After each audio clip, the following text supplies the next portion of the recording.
la rédac, Julien Mignot, 17e.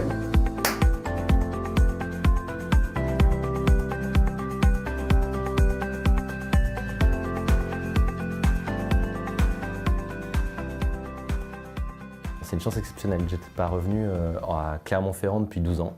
J'étais parti travailler à Paris parce que c'était là que se situaient les commanditaires de la photographie.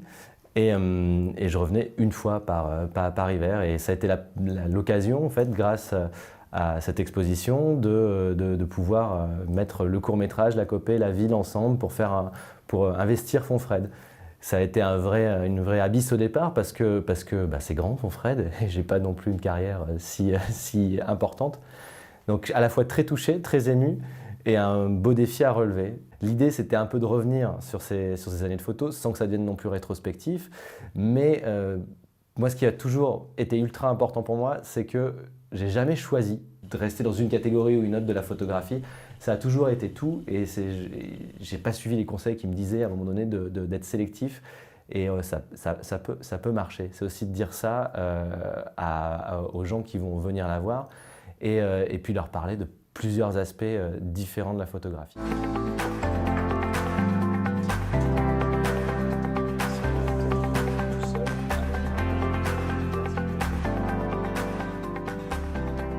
La coopérative de Mai, c'est en 2005 qui m'avait d'abord invité pour une résidence.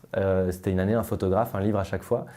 Et finalement, c'est un de mes meilleurs commanditaires de livres, puisqu'on va commencer bientôt, on va entamer le deuxième, enfin la fabrication du deuxième, parce que les images sont bien avancées. C'est donc à leur initiative, pour leurs 20 ans, donner à J.D. Beauvalet des Inrecuptibles et à moi une carte blanche pour s'intéresser à ce que représente la copée. La copée 20 ans, ça veut dire quoi? Ça veut dire musique, clairement, 20 ans. Si on fait le mix pour la partie photo, ça veut dire que je me suis intéressé à des vingtenaires, à 10 vingtenaires musiciens de Clermont-Ferrand, plus ou moins connus à des échelles différentes de leur carrière. Et si vous voulez, je les ai suivis pendant 6 mois, donc comme un travail un peu documentaire pour voir ce que représentaient ces jeunes-là, qui à mon avis sont aussi des particularité d'une jeunesse beaucoup plus globale, générale, peut-être européenne, qui fait de la musique dans son salon, moins dans les garages, moins avec des guitares, plus avec des ordinateurs et dans leur chambre, mais avec toujours la même envie, la même passion.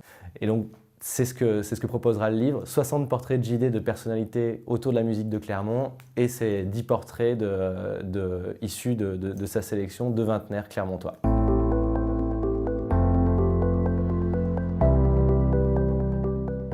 C'est un événement majeur auquel j'ai participé bien évidemment de manière culturelle et tardive lorsque j'étais plus jeune. C'est un écrin fabuleux pour revenir. Et puis ensuite, c'est donc, ils m'ont annoncé qu'il y avait Fonfred. C'est un peu comme ça que le circuit s'est cristallisé. Et c'est fabuleux de revenir autour de cet événement-là en tout cas.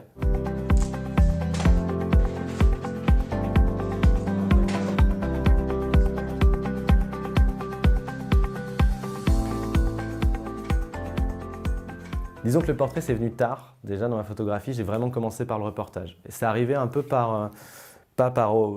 disons par commande. C'est la presse qui, à un moment donné, s'est mis à m'orienter un petit peu là-dessus. Et puis j'ai souvent suivi le fil de l'eau. Les photographes que j'admirais pratiquaient le portrait. C'est venu comme ça. Et puis lorsqu'on commence, on a des personnalités qui sont peut-être moins connues. La grande révolution dans ma pratique, en tout cas, c'était de partir à Cannes avec l'équipe du Grazia puis Vanity Fair, qui étaient tous des anciens journalistes de Libération qui fabriquaient un quotidien sur place, sur la Croisette, pendant les 15 jours du festival. Et là, du coup, effectivement, on change de calibre. C'est des personnalités qui deviennent très connues, internationales, et surtout avec un rapport ultra immédiat où on traite le portrait en moins d'1 minute. Donc parfois, il y a des fulgurances, il y a des rencontres qui peuvent être magiques. Xavier Dolan, on travaillé sur ces films à cause d'un portrait qui a duré 10 secondes à Cannes. Et ça, par exemple, ça m'a emmené bien plus loin que ce qu'on aurait pu penser. C'est un artisan du réel qui s'évertue de décrire le monde. Voilà.